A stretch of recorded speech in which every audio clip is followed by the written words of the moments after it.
Hi, everybody. We're going to get started here in a few seconds. You'll notice I have my dog on my lap. Can you hear me? All right. Just give me a few seconds here and we'll get started.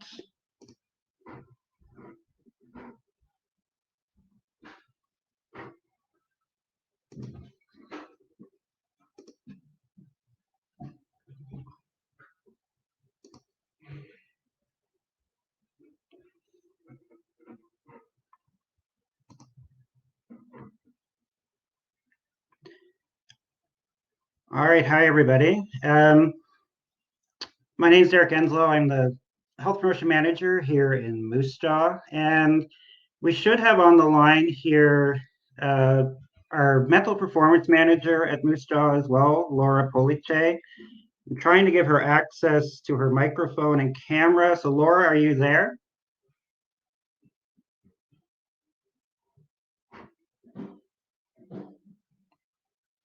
Let me see what I can do here.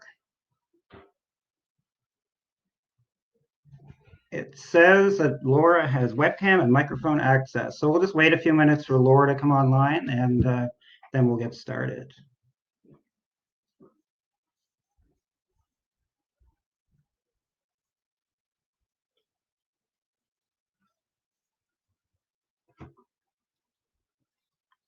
And this is Keish, by the way. He'll be on my lap. Only way I could keep him quiet, so he'll probably sleep the whole time. So there he is.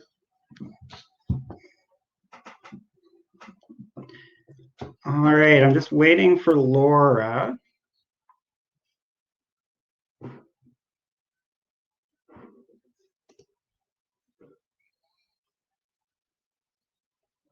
Laura, if you can hear me, can you just type yes in the chat box? Oh, she's having some connectivity issues.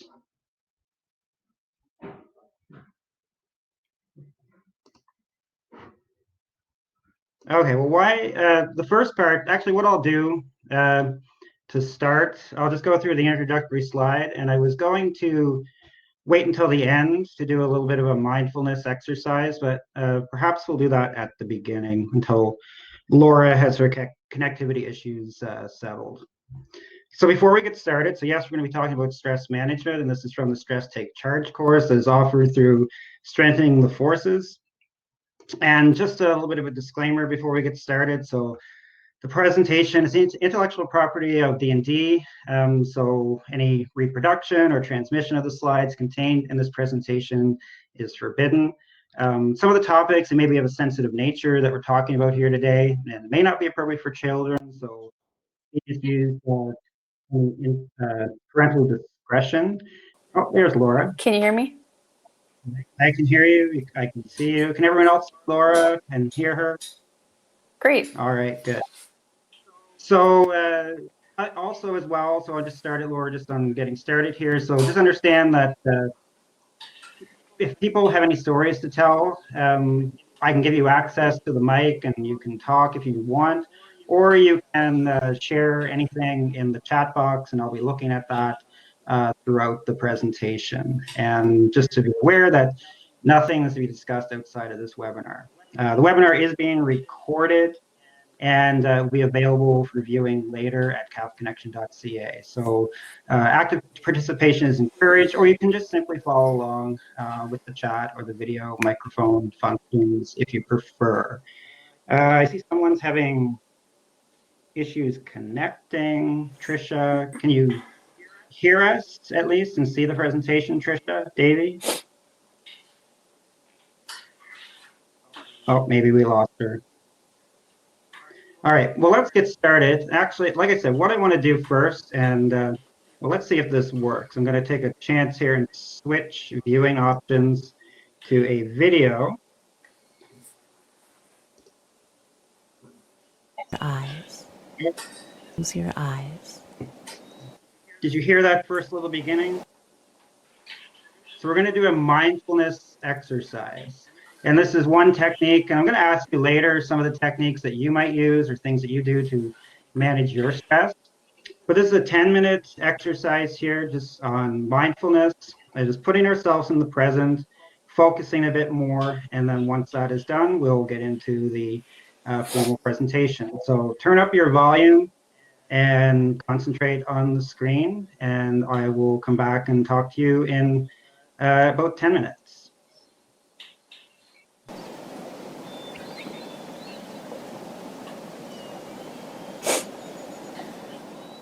Welcome to the Daily Calm. Let's start today's session by finding a comfortable position with a tall, straight back. Allow your arms to rest gently. And when you're ready, close your eyes. Bring full attention to this very moment, settling in and allowing the mind and body to still.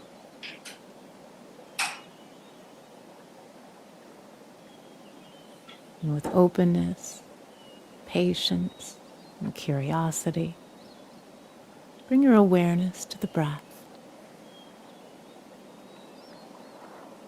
Taking a deep breath in and releasing it fully.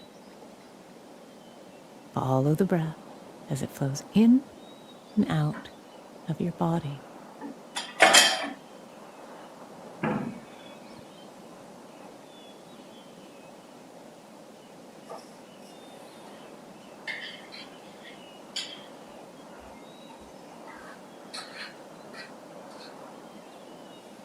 And taking one last deep breath before letting the breath settle. Allowing it to feel natural and easy. Don't try to force the breath or regulate it in any way. Just allow it to flow naturally on its own.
And we'll scan down the body now, concentrating our attention from part to part. Start by bringing your attention to the top of your head and scalp, feeling whatever's happening in this area. You might feel tingling or heat, throbbing or soft vibrations. There may be strong sensation, or you might not feel much at all.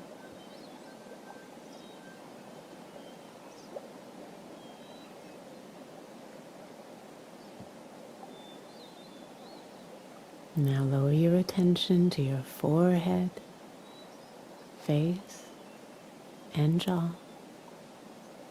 Allow the muscles here to relax.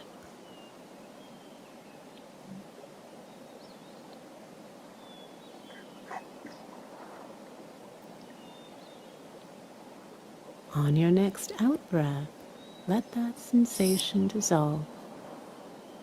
Lower your focus to the neck, letting the throat and sides and back of the neck soften. Notice any sensation that arises on the surface of the skin or deeper within.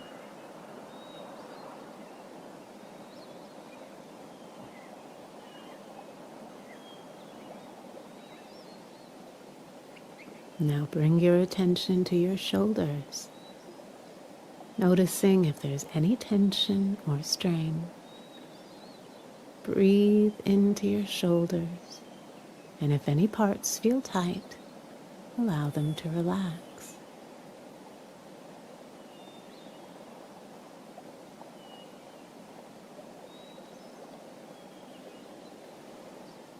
Extend your awareness down the arms, towards the wrists, palms, and fingers. On the next out breath, allow them to soften.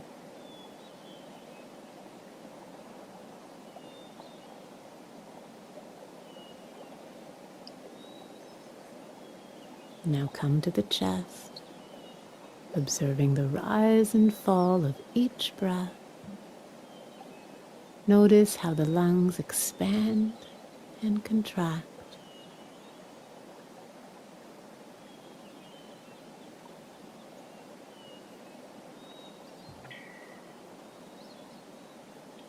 Direct your attention to your upper and lower back. There may be some intensity, as this is an area where we commonly hold stress. If you notice any tension or warmth or discomfort, just observe what's there. With each breath you take, soften just a little bit more.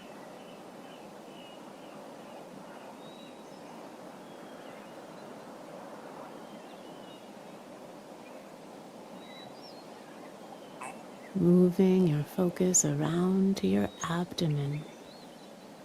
Notice it expanding, filling up with air, and slowly emptying on the exhale.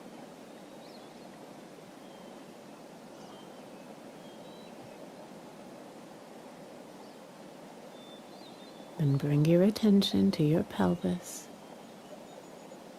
Notice where your body makes contact with the ground or your chair. And direct your breath into this area, relaxing into stillness.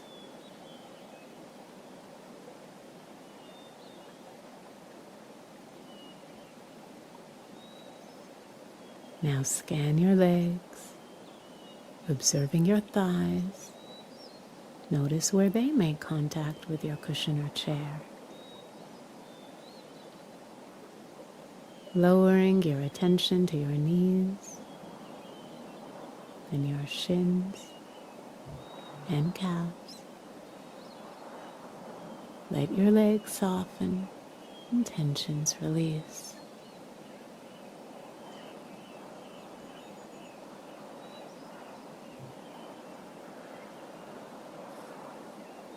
When you're ready, breathe into your ankles, your feet and toes. Let them relax and become soft, sinking into a state of relaxed awareness.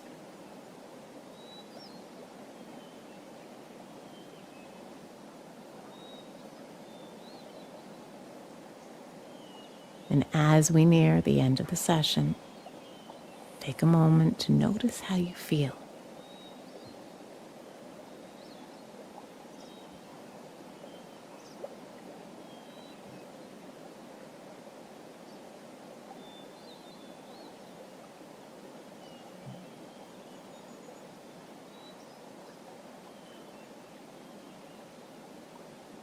You may find that you're more relaxed, as this is often a common outcome of meditation.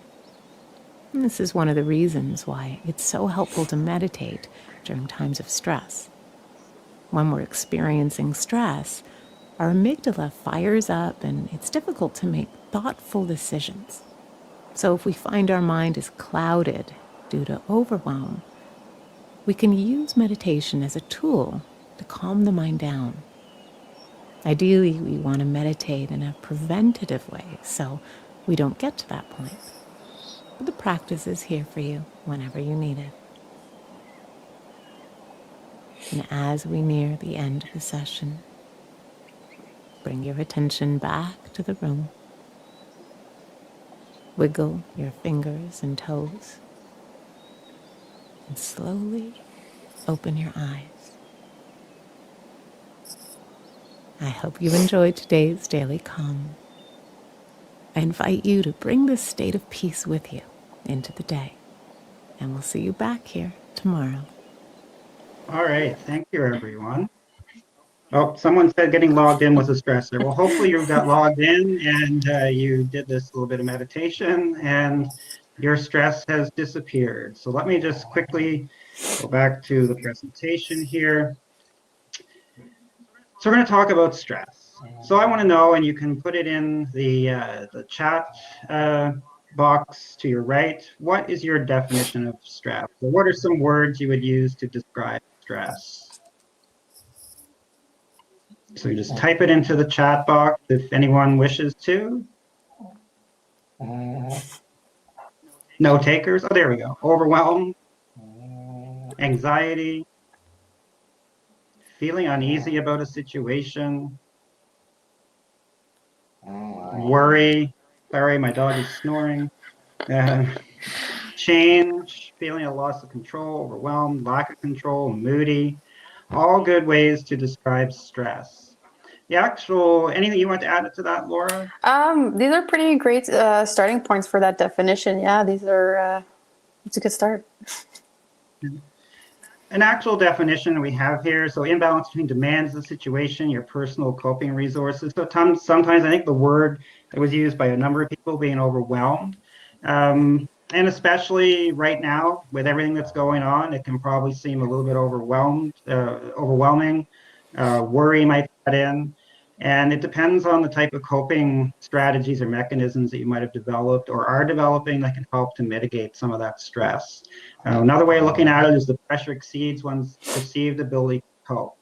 So perhaps right now we may be feeling that we're struggling with coping in our day-to-day life. Routines have changed. We're working from home and so forth. So it could be exceeding how we're normally able to cope, and we need to find other ways and focus on it a bit more. Yeah. So really, when we talk about stress, it's really any demand for change. And as you see on this slide here, when we talk about stress, a lot of times we think of it in a negative way, but it could be positive as well. Yeah, and we do need some stress if we didn't have stress in our life, we wouldn't feel motivated to do things. So we do need some of that stress, and that's what we call the eustress. But it's when we become overwhelmed and we start to get into de-stress, and that's when we need to become more adapt or be aware of what coping strategies we have or develop new coping strategies in order to overcome any stressful situations that that we are experiencing. Yeah, and so when we talk about good stress, right, we might think, what is good stress? And a really easy example of that is, working out. We're inducing that stress response in our body, but I'd say for the most part, we tend to feel pretty good and we're in a pretty positive mindset when we are working out. So that's a really easy example of positive stress. Absolutely. And of course, there's two different types of stressors that we can look at. The first is external stressors. So these are things that just happen, like with what's happening right now in our day-to-day life, we have very little control over. And there's a few examples here in the pictures, but I want to ask you, what are your examples of external stressors? What are some external stressors for you, either, well, right now or things that you have experienced in the past? So in the chat box, or again, if anyone would like to talk, just let me know and I can give you access to the microphone. But what are some examples of external stressors? Illness of a loved one, yeah. So things that are happening in your life, cold weather, yeah, we definitely don't have any control over that. And if anyone lives out west, you'll know that it can get really cold out here in the wintertime. Mm-hmm. Belligerent people, yeah.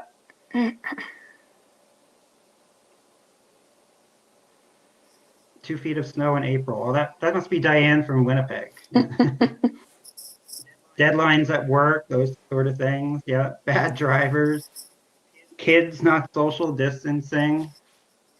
And I think right now that is stressful just going to the grocery store right now. And some people are adhering to the rules, others are bringing their whole families and their kids, and that can create some stress. Finances, another one. So there's a lot of good examples of external stressors. So these are things that are beyond our control, that we just need to accept that are part of life and find ways to cope with them. There are also some examples that you gave, in the physical environment. So whether that's the weather, that sort of thing, social interactive. So those belligerent people that we deal with would be an example of that type of external stressor.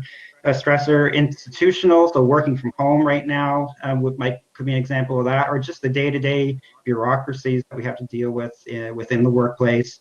Major life events, whether that's someone getting married in your family. I think someone mentioned in the chat room.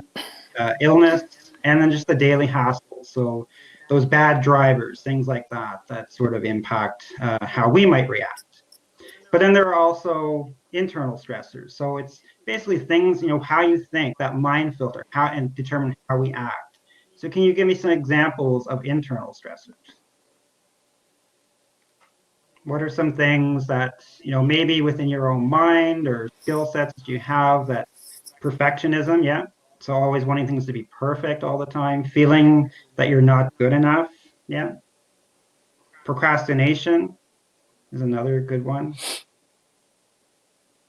Not being able to shut the brain off. And that is probably, I don't know, probably most of us have been having some difficulty sleeping lately with everything that's on our mind. So that is one that is definitely an internal stressor.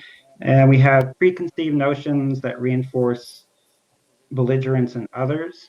So just assuming that someone's behaving in a certain way, and maybe not understanding why they're behaving that way. Anxiety is another one.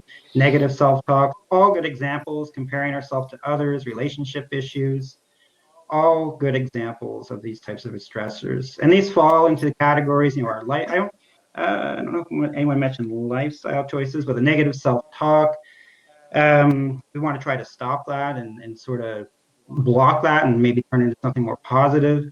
The mind traps we get into, comparing ourselves to others, thinking that we're not good enough, examples that were given. Personality types. So maybe the perfectionist is someone who's a type A personality and not, it's only one way to do things and maybe they don't adjust as well. Lifestyle choices could be, whether or not you might engage in some negative coping strategies, if that's, smoking or drinking or those sorts of things. Anything you want to add to that, Laura, on internal and external stressors? Yeah, I mean, when it comes to stressors, it could be anything for anyone, right? We all have different life experiences and come into situations with different skills and areas of opportunity. So, what I might find stressful might not be stressful for someone else, right? So, the list of stressors can go on, and and it's really important to know where your stressors come from, because once you have a handle on that knowledge and that awareness, then it puts you back in the driver's seat and being able to then better manage those stressors when you need to. Absolutely. So again, it's a lot of it is about developing coping strategies and being able to understand, what does stress you out, how you react, and then addressing that by developing positive coping strategies. So how stress happens, and kind of we've already been talking about this. So an event, whether it's external or internal, happens, and it's not the event that causes the stress; it's how we interpret it, how we judge. So what's going on in our brain at that time, and then that will determine whether or not we're managing the stress or we're not managing the stress. So someone, we did a meditation exercise to start. If meditation is something that is part of your day-to-day life, then perhaps you've developed ways of being able to filter out everything that's happening and sort of cope with it in a more positive way so you are managing those stressful moments. How do people react to stress? Sorry, Keisha had to shift there, so there we go. How do people react to stress? So what are some ways or things that you notice when you're stressed that are evident in you as an individual? Sharpness in tone of voice, yeah. Taking out anger on friends, family, partner, getting short, irritated, sarcastic, easily frustrated, internalize it. Yeah, that can be one, and that's sort of one I guess where it could become really bottled up inside if that's how you always deal with stress. And then who knows, at some point down the road, it could really come out in a more forceful way if you don't find ways to relieve that. Sarcastic, easily frustrated, distant to people, 100%. Not sure what that means, Taylor. 100%? Do you have any idea what that might mean, Laura? I think she's agreeing with yeah. Oh, okay. Agreeing with everyone. Yeah. Okay. Right. All right. So those are some reactions that we might have to stress. Impulsive decisions And is so, also a good one. Michael wrote that. yeah, yeah, impulsive decisions. So these reactions, these are the categories that can fall into physical, mental, emotional, behavioral, social, and spiritual. And just to give you an example of what some of those are, so physical, your muscles tense up, you have nausea, things like that. Mental, sort of changes in your self-image, you're easily distracted, negative self-talk. Emotional, angry, or not, or anxiety and worry. Spiritual, and this might be one, especially that first point there, changes in view of, oops, and my screen just went blank. 1 second. Hopefully everyone can still see my screen. There, now it's back. So changes in view of the future, meaning of life. So that may be one that's really affecting people right now. So I think that's one we should be aware of. Social, so people may withdraw socially, and then behavioral, so impulsive behavior or engaging in activities that may not be as positive as they should be. Any thoughts on that one, Laura? Yeah, I mean, the way we've developed as a species, over the centuries, that deep part of our brain, the amygdala doesn't really tell the difference anymore between stressors. It just knows that something is happening and it needs to prepare our body to either fight, flight, or freeze, right? So our stressors nowadays are very different from what they used to be, right? We're not running away from bears. Instead, we're running away from COVID-19. But it's that, going back to a couple of slides before, that perception or the appraisal of a situation is really going to impact whether or not that stressor is going to come into effect and how strongly that's going to impact you. And as you can see on this slide, stress has its hands in multiple domains in our life. It's not separated into nice little boxes as much as we'd like it to be. Yeah. And so those are the reactions. And so the effect of this in each of those areas, with physical, coronary heart disease, high blood pressure could result. Mental, confused or chaotic thinking could result. Emotional, irrational fears and worry. And perhaps that is something that's affecting us a lot these days. Maybe those fears could be real, but if we take precautions with COVID-19, then we can help alleviate some of those fears, but it still could be something that affects us in terms of stress. Spiritual, hopelessness, social, so maybe job burnout or just chronic relationship problems as an example. And then behavioral could be anything from eating disorders to insomnia to something like gaming addiction. And something I want to point out is that it's, in a perfect world, it'd be nice to not have stress, but we're never going to get rid of stress completely, right? So it's really that chronic stress that we really need to make sure we manage, because if we don't and it just keeps happening and there's the situation that we're always trying to deal with, then that chronic stress, that's what's going to lead to all these things that you see on that slide, the increased risk to coronary heart disease or any sort of cardiovascular disease, and other the points that you see there. So it's really important that we keep an eye on our stress levels and manage it the best as we can. And that leads into the next discussion. So yes, there's hope. We can manage stress, and it does work if we find ways that work for us in order to manage that stress. And the way you manage stress is different for everyone. We're going to provide some examples here, and obviously we just did one with the meditation, but it's about finding something that works for you. Meditation may not be for everyone. I've had people in a lot of these courses sometimes saying that while they found the meditation great, it's just not for them. Some people actually get uneasy when they're meditating. So it may not work for everyone, but it's about finding something that does work for you. So we need to manage stress, and going back to the previous slides, we need to manage stress because it helps us to handle those life demands that we have. And it's very key, developing those stress management skills so that we have resiliency. So there's something happens in our lives, we're able to bounce back more quickly if we have positive coping strategies in order to handle that. Benefits of that will be happier, healthier, more productive if we find ways to manage that stress. And in addition, going back to some of the health effects, if we're not managing our stress, it does increase our chances of things like heart disease, cancer, accidents, and suicide as well. So it's very important that we do find a way to manage that stress. So I'm going to ask you, how do you manage your stress? So you can type in the chat box there, just what are some things that you do that help to manage your stress? Exercise, yeah. Changing your thinking, music and singing, daily physical activity, laughing, journaling, hobbies, games with friends, making to-do lists, regular sleep. Yeah, that's very important.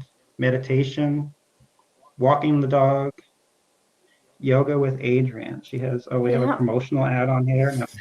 she's good. Yeah, there's a lot, and it is good. Yeah, there's a lot of whether it's on YouTube, the one that I presented there, the Calm series, that's on YouTube, and there's actually an app you can download, and there's a lot of good things on there as well. What else do we have here? Connected with loved ones. Uh, Someone else is recommending yoga with Adrienne. Listening to a funny podcast, exercise, disconnecting from the phone to spend time with my son, and oh, something just came over that. I can son and partner. Yeah, it's partner. So there's a lot of ways that you can manage your stress. Uh, I'm missing two more. Volunteering. Oh, that is a really good one as well. Volunteering. There's a lot of positive benefits, and just the satisfaction you get from helping others, contributing to your community, is something that can really help and give you a sense of purpose or sense of meaning in your life. Getting off the computer or social media. Well, don't leave right yet. You can stay here for now, but it's definitely something that we should shut off. And one of the previous comments as well, sort of disconnecting from your phone once in a while. For me, it's always been until I moved out here in Saskatchewan, walking along a beach on the ocean. I've tried my hardest to find an ocean beach here in Saskatchewan, but no luck so far. So I guess I'll just have to go back to Nova Scotia. No, I don't. But there are lots of things that you can do. What do you do, Laura? Oh, for me, exercise is a really big thing. Just being outdoors and walking the dog. I have a high energy dog, so he makes sure I get outside quite a bit. So, Yeah, um, yeah, it's different for everybody, but the key is that you find something. yeah. Someone said there is a lot of sand in And that's Saskatchewan. true. That is true, but no ocean. Although there's some saltwater lakes, but not the same. And sunflower in Saskatchewan. Yeah. All right. So let's just look at a few ways, maybe some ways. I think you pretty much have gone through all of them, but I'll just go through the next few slides, and Laura, just you can chime in Yeah. whenever you like. This is one here, maybe we didn't mention explicitly, but this is, we talk about this in the Stress Take Charge course about the personal power grid. And the two green areas you see there, mastery and acceptance, is where we want to be. And it's basically control those things that you can control and just accept that there are some things that we don't have any control over, and there's really nothing we can do about that. So in our current situation, what can we do to control um, things that are going on with COVID-19? Well, we can do all the social distancing, taking care of ourselves, keeping up to date is, not overwhelming ourselves with all the information that's out there, but keeping up to date on that information, working at home as best as we can. That may be difficult for some if we're not used to doing that. But we just have to accept that what's going on in the outside world with this virus, we do not have control over that. We don't necessarily have control over what governments are deciding or how things are going. So we need to accept that. We really can't take a lot of action on that. We just have to look at what we can control and just do that. Because if not, as it says there, if we're trying to control things which we have no control over, then we just might quit or give up. Or if we're not controlling those things that we have that we can take action on, then we're just hanging on. I don't know if you want to comment on that power grid or not, Laura. Yeah, and I think acceptance is a really big thing to just bring into our lives in general. And there's a big difference between acceptance and resignation. As Derrick mentioned, there's a lot of things in this situation right now that we have no control over. There's always something that we can do. And so acceptance is not resignation. We're not saying, we're giving up on the situation. We can always turn inward and look at what can I control, right? My perception, my emotions, how I react to things, right? So that level of control is just going to look different in situations like this. Yeah. So that's one thing we can look at, and sort of that's that internal thing of just thinking what it is we can control and what we have to accept. Another way that we can manage your stress, and this is another thing we talk about in Stress Take Charge, is just time management. Where we should be spending most of our time is in that far right hand or the top right hand quadrant there, proactive, taking care of ourselves, making goals, nurturing our relationships, those sorts of things. We also need to spend some time in the reactive because we do need to take care of things that are urgent and important to us, whether that's a sick child, family counseling, what have you. We want to try to eliminate the distractions that are happening in our life and focus on what's important, but sometimes that can be difficult. And we do tend to do a lot of things that are wasteful. Not saying we shouldn't do that because maybe surfing the internet or playing a computer game, that could be, if you do that in moderation, something that can help with stress. But it's when people do that as the only thing to help deal with their stress, and it's taking up the majority of their time, and they're not nurturing themselves, or not being proactive and taking care of themselves, where it becomes a problem and can become wasteful. Yeah, and this is a really good time grid to take with you going forward.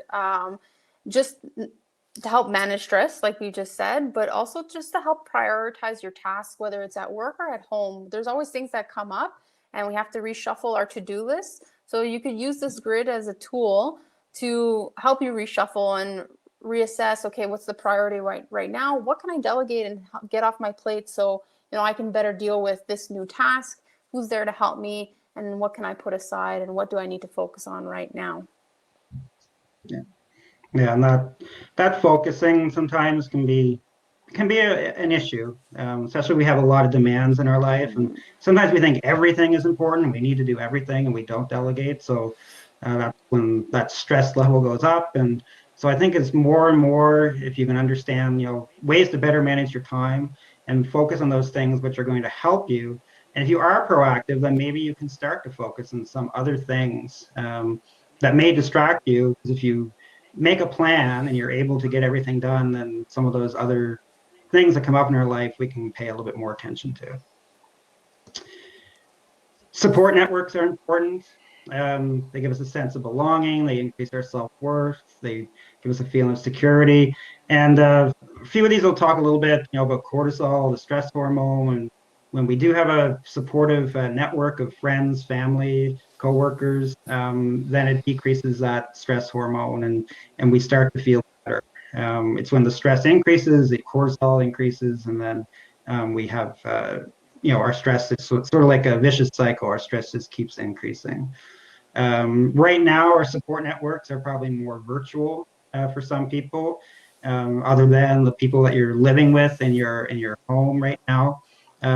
So it may be, a little. It definitely is more difficult to have those friends. I know we hang out with a lot of people here and are used to, and now it's all virtual. We just can't say, oh, let's all hop in the car and go for a hike somewhere, or let's go have a coffee. That's just not a reality. Or just come over to our house.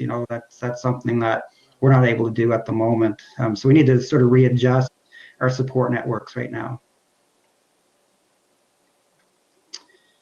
Then we have physical activity. So people have mentioned that physical activity is something that helps. It helps to sort of decrease. You have a smaller stress response then. Your coping systems are increased. They're more efficient. It helps. It's developing sort of that resiliency. So repeated stressors. If you are more physically active, the more stress that you have or things that you're faced with, you're better able to deal with that.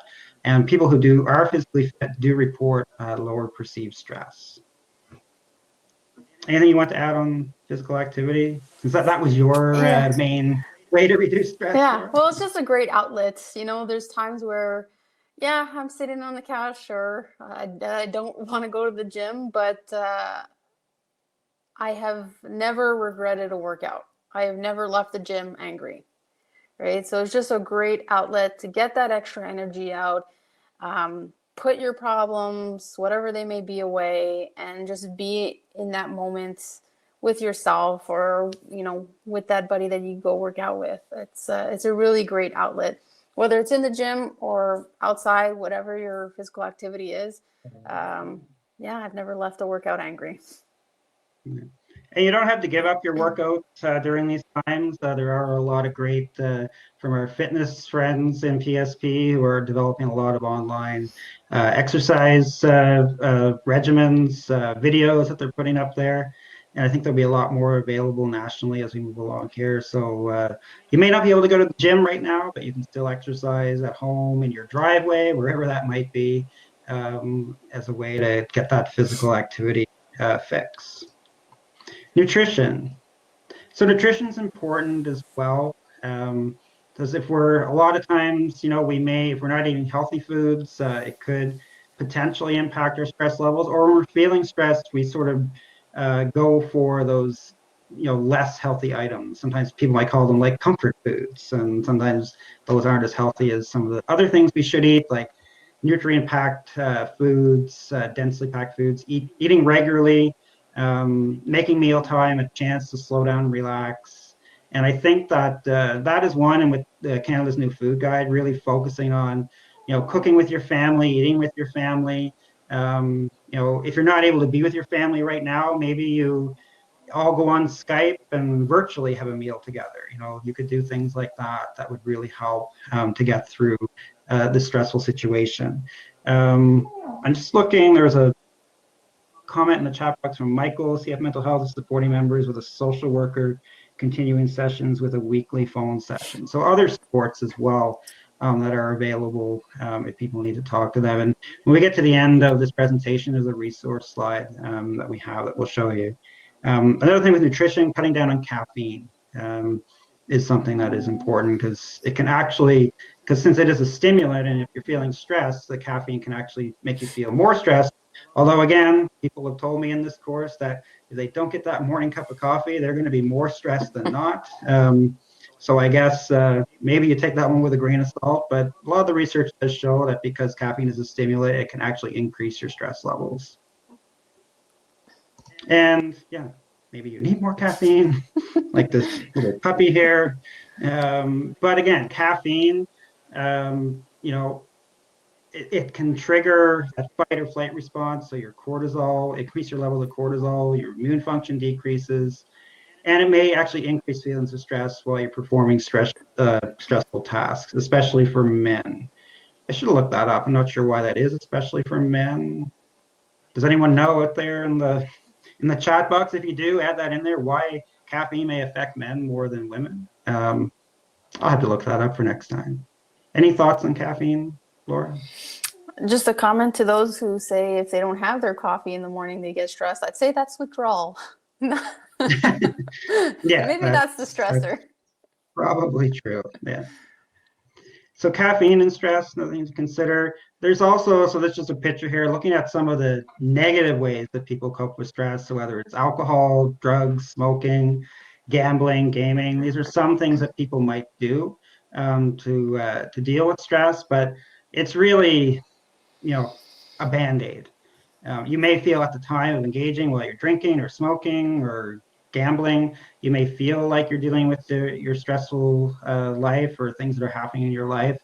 Um, but unless you're doing those things all the time, which then creates other problems with addiction, it's really not going to help with helping to deal with stressful life situations.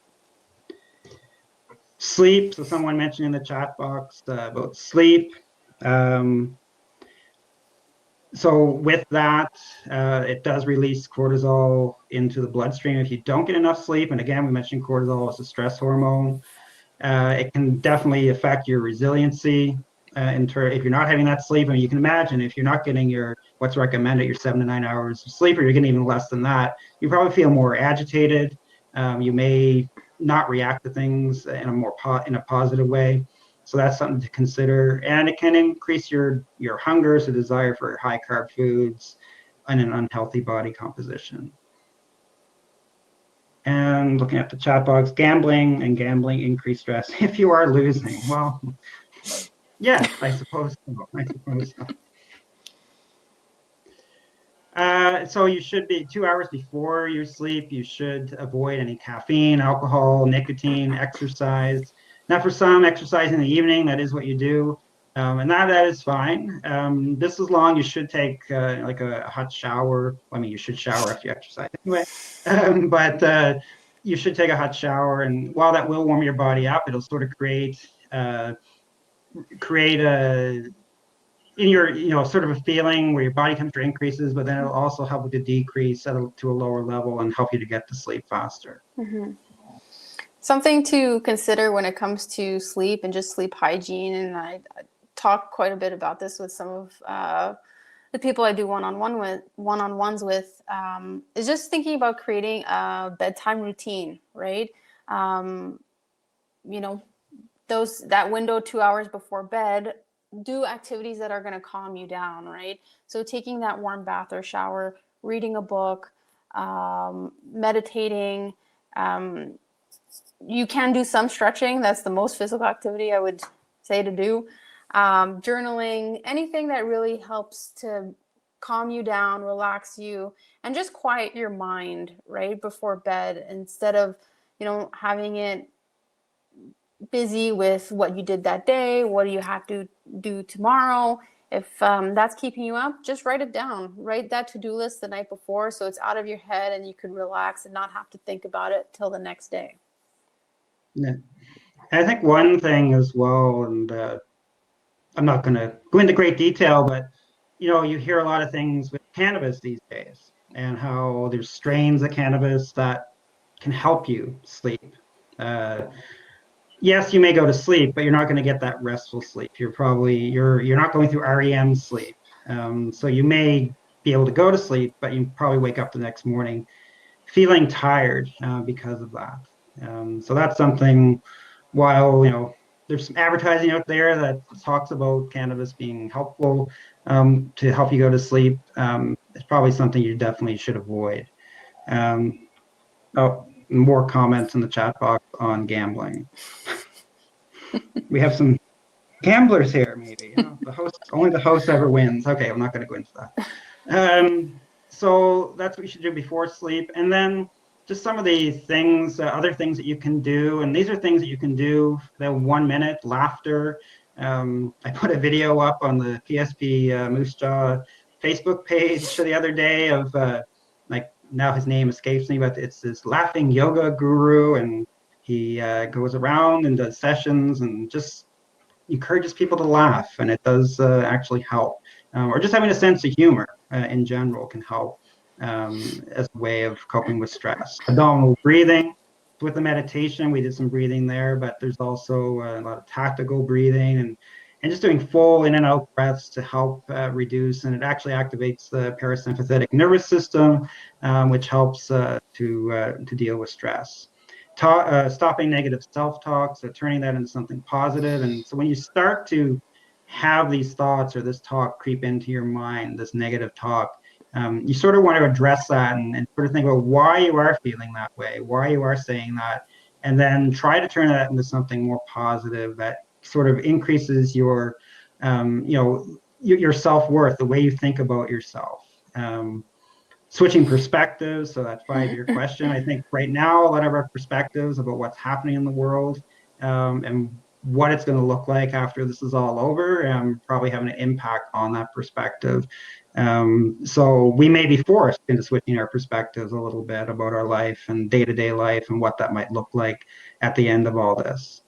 Grounding, mindfulness. So again, the meditation practices that the one that we did at the beginning, but there's a lot of others out there. Grounding, just making yourself feel that you're at one with the universe, and just sort of relaxing yourself so that you're able to handle life stressors, talking to someone. Um, Maybe you're in this self-isolation, quarantine, whatever you want to call it. Maybe you've grown tired of talking to the people that are in your house, um, or maybe not. I shouldn't assume.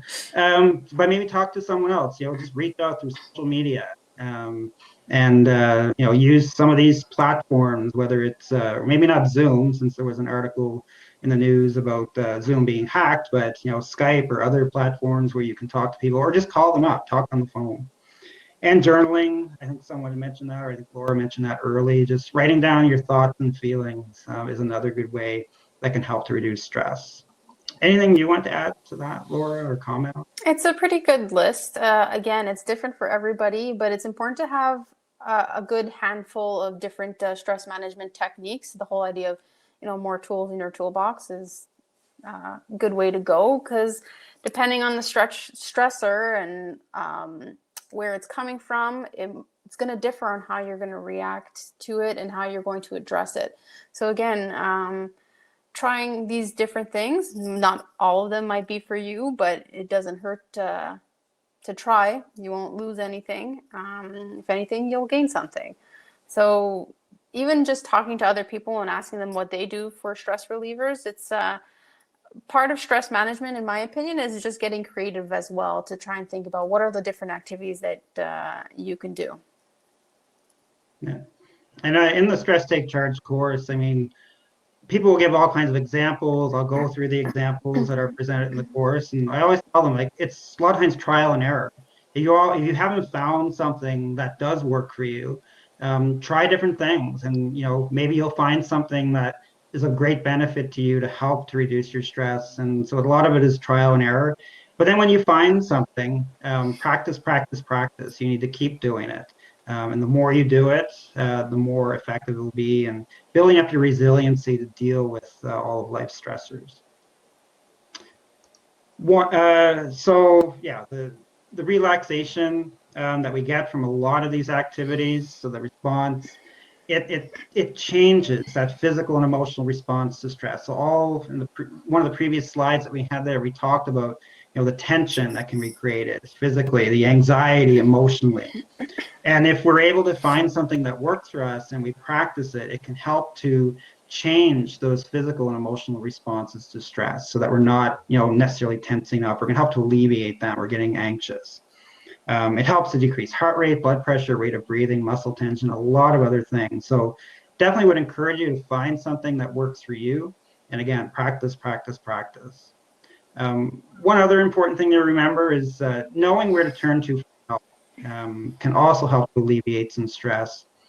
And I think whether it's been in my current position working with the military, or when I worked before at a university with a lot of students there, sometimes they became stressed because they felt as if maybe they were the only ones going through whatever situation it was, and they didn't know all the resources or help that was there available to them. And so a lot of my job, well, even today, or then especially at the university, was to connect students, to connect people with resources. And sometimes I'm even surprised in delivering some of these courses to the military, that they're unaware of a lot of the good resources that are available to them, both locally on their bases or wing, or whether it's a national hotline or phone line or other resources that are available. So I think it's important that we do connect people to those resources, whether it is SIFMAP, as you see there on the screen, or the suicide hotline. There's also specific to now information on COVID if you have concerns about that. There's a website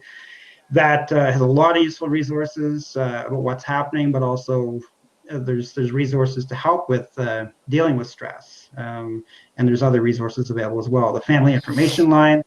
I think we need to be aware right now that perhaps being at home all the time with your loved ones may not be the safest place for some people. And I think that we need to be aware of that. And I just saw a few stories in the news today about some domestic disputes, one in Nova Scotia where someone died as a result of a domestic dispute. And so this situation is causing a lot of stress for people. And And so even though we're saying stay home, it may not be the safest place for everyone to be, and we need to be aware of that. So the Family Information Line and other lines, the Sexual Misconduct Response Center is another good resource if that's something you're dealing with, and as well as the Kids Help Phone. And I'm sure there's a lot of other resources locally, but those are just some of the ones that I wanted to highlight. Oh, so I was going to do this at the end, but we already did the meditation. So I know, Laura, is there anything else you wanted to add? And then I'll sort of open it up to questions for people who are watching. Just to really reiterate the point of the practice, right? Especially for those new behaviors that you want to try incorporating into your wheelhouse for stress management. They're that new behaviors, right? So having that practice and doing it, and even just writing it down in your calendar, right? Every night for 10 minutes, I'm going to practice breathing or meditation or journaling, whatever it is. Making it part of your routine is going to build that habit and really solidify that into your wheelhouse of stress management skills. I don't think I can highlight that enough. Is that practice is really important. Yeah. And not only the skills, but I think that, we're being told to stay inside, to stay home.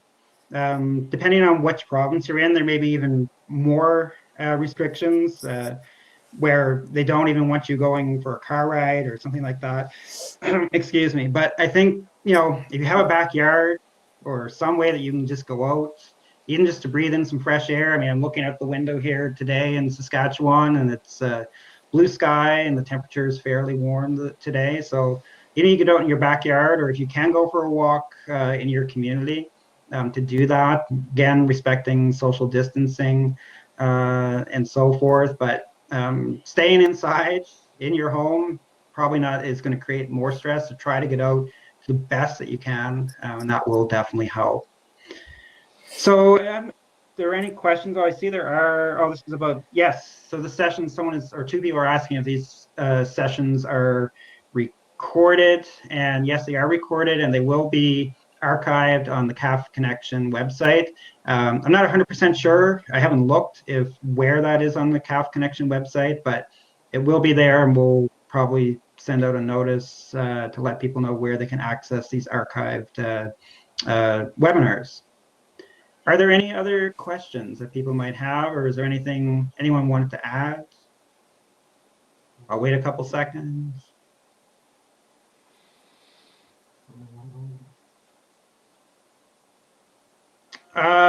Can I send the link to the archive website? I'm not 100% sure where the website is right now, but as soon as we have that, it will be sent out probably through the daily CFMWS updates, or we can definitely post it on the national PSP website where you can get archived webinars.